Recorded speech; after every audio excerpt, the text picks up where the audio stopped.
robbing Peter to pay Paul. Cash that paycheck and spend it all. Christmas is one of the most anticipated days in the entire year, celebrated by billions of people around the world, with feasting, gift-giving, and visiting family.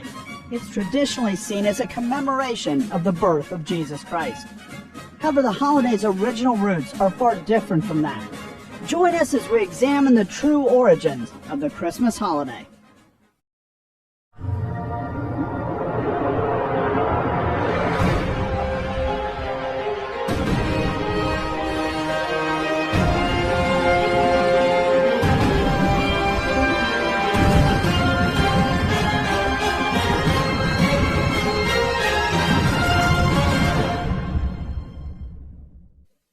December 25th coincides approximately with the winter solstice, a day with great religious significance in ancient pagan cultures because the days begin to lengthen. Pagan religions often center upon the celestial cycles. Many of the ancient religious sites, such as Stonehenge in England, the Mayan temples of South America, or the Greek and Roman temples, were built in a way that coincided with the movements of the sun, moon, and stars. With this focus on the heavenly bodies, it's no surprise that one of the major feast days for religions all over the world occurred at the time when the sun's presence in the sky begins to increase, the winter solstice. The winter solstice is associated with the birth of the sun god, reappearing after months of greater darkness. In ancient Egypt, the winter solstice was the feast of Horus, the son of Isis, the goddess of nature. The gods Isis and Osiris and their son Horus are very common in most pagan religions, although at times under different names.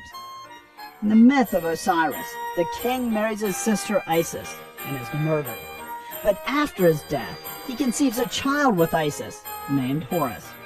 This is a distorted version of the Christian religion, where Jesus Christ, the Son of God, is born of a virgin and dies for the sins of the world, but is raised from the dead after 3 days. It's thought that the myth of Osiris is the same as the biblical figure of Nimrod, mighty hunter and founder of Babylon, who supposedly married his mother, Semiramis, and was worshipped as a god after his death.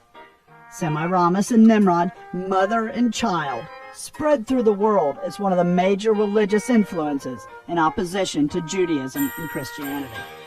The Babylonians celebrated the winter solstice with the Feast of the Son of Isis, commemorating it with gift-giving, partying, and gluttonous eating and drinking. The Romans also celebrated the winter solstice, calling it Saturnalia, honoring Saturn, the god of agriculture. It was a week of riotous partying and lawlessness from December 17th to the 25th. It was even sanctioned by the government. The courts were closed, and the law declared that no one would be punished for damage of persons or property during the celebration. As the Christian religion grew and began to hold an influential position in the Roman Empire, it did not remain uninfluenced by the culture itself. One ceremony adopted by Roman Christians was the celebration of the winter solstice, which became Christmas. Pope Julius I made it official in 350 AD, declaring that Christ's birth would be celebrated on December 25th, trying to synthesize with the Roman pagan religions by adding their feast to Christianity. However, the Bible does not say that Jesus Christ was born on December 25th. It doesn't even record the date of his birth at all. It does say that the shepherds were with their sheep, putting the date of Jesus' birth probably sometime in the summer. This, however, did not stop the Pope. By turning the riotous feast of Saturnalia into Christmas, many pagans were brought into the church with the promise that their feast would not have to change. The Catholics also adopted the pagan gods, elevating the Virgin Mary, mother of Jesus, to be a god, to parallel the ancient mother and child myth. The early Christmas holidays were celebrated like Saturnalia by drinking and singing naked in the streets, a precursor to today's caroling. Christmas was not the only time Roman Catholicism joined with an old pagan religion. Across the world, Roman Catholicism has great variation because it synthesizes with the religions it finds, from paganism to voodoo, allowing people to join the church without changing their conduct or worship. Pope Gregory I wrote in 606 AD to Abbot Mellitus, a missionary to England, who would become the first bishop of London, advising him how to convert the Britons. He wrote, "The temples of the idols among the people should on no account be destroyed. The idols themselves are to be destroyed, but the temples themselves are to be aspersed with holy water, altars set up in them, and relics deposited there. For if these temples are well built, they must be purified from the worship of demons and dedicated to the service of the true God." In this way, we hope that the people, seeing that their temples are not destroyed, may abandon their error, and flocking more readily to their accustomed resorts, they come to know and adore the true God. And since they have a custom of sacrificing many oxen to demons, let some other solemnity be substituted in its place, such as a day of dedication or festivals of the holy martyrs whose relics are enshrined there. After the Protestant Reformation in the 16th and 17th centuries, many Reformed Christians became discontent with the Christmas holiday, which had been celebrated by Pope Paul II in 1466 by having the Jews run naked through the streets of Rome. They wished to depart from these riotous practices.